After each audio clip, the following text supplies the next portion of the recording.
At 18, she ran towards war. At 24, she was leading a movement. At 25, she was gone. Who was she? Sit tight, I am Joana, and this is another Africa's Untold story. So let me tell you about a woman who helped shape a nation's freedom, and most people have never even heard her name. Josina Muthemba Machel was a revolutionary Mozambican fighter for Frelimo. Wait, let me explain what Frelimo is. I'll do that soon, but like thousands of other women, she fought for her country's independence. She was born on August 10th, 1945, in the southern province of Inhambane, a city located in southern Mozambique. I don't know if I pronounced that name well. Sorry, it's on the screen.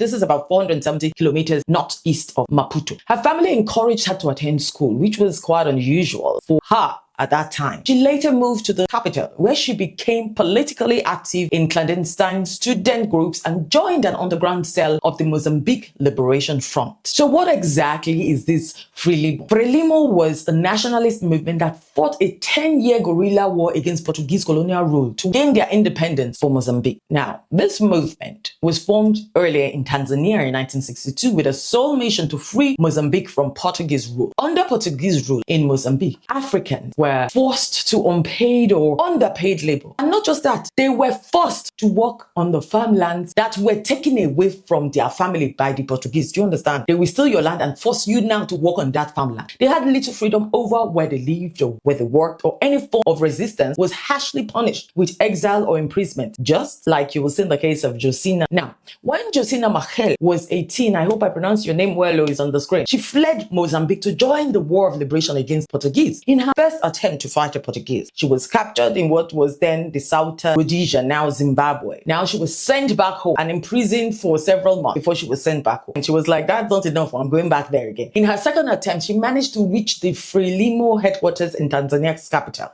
Dar es Salaam. Journey that was like 3,500 kilometers, that's about 2,175 miles, right? But this time, she was now 20 years old. So Josina was already deep in her work, playing her part in Frelimo's fight to independence. Now, she started her work at Mozambique Institute as an assistant to the director. The director was Janet Mondlane. This is an American-born wife of Frelimo President Eduardo Mondlane. The name is on the screen. Then something interesting happened. A year and a half later, Josina turned down the offer of a scholarship to study at a college in Switzerland and volunteered to work instead in Frelimo's newly formed women's department. Imagine that. The goal was clear. They wanted women trained in politics and in the military so they could fight right alongside their men. At the age of 24, Josina was appointed head of the women's department. You see how her career is just going. She must have been very dedicated. Head of women's department in the Frelimo's international relations development. Because of this, she was required to travel abroad to international conferences on women's rights and report firsthand on the experiences and the realities of the Mozambican women and their people. And everywhere she went, she kept pushing one thing. Women deserved to be just as involved as men in politics, in work, in every part of society. So while she fought for liberation and the right, she made space to still marry Samora Machel in 1969. Her husband, Samora Machel, was the major military leader in the Frelimo and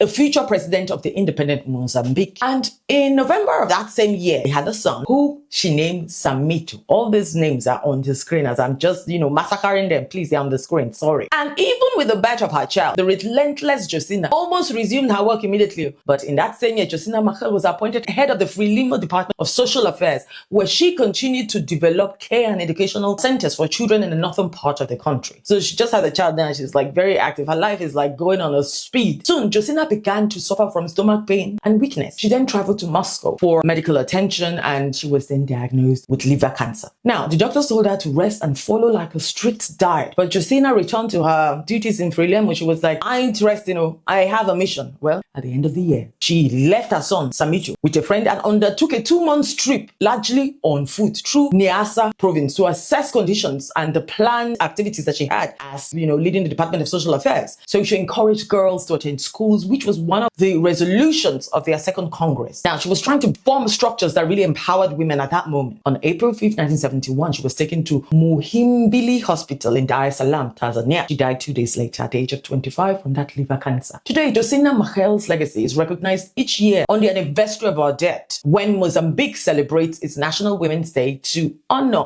her commitment to equality. This was another Africa's Untold story which broke my heart as Josina died way too young.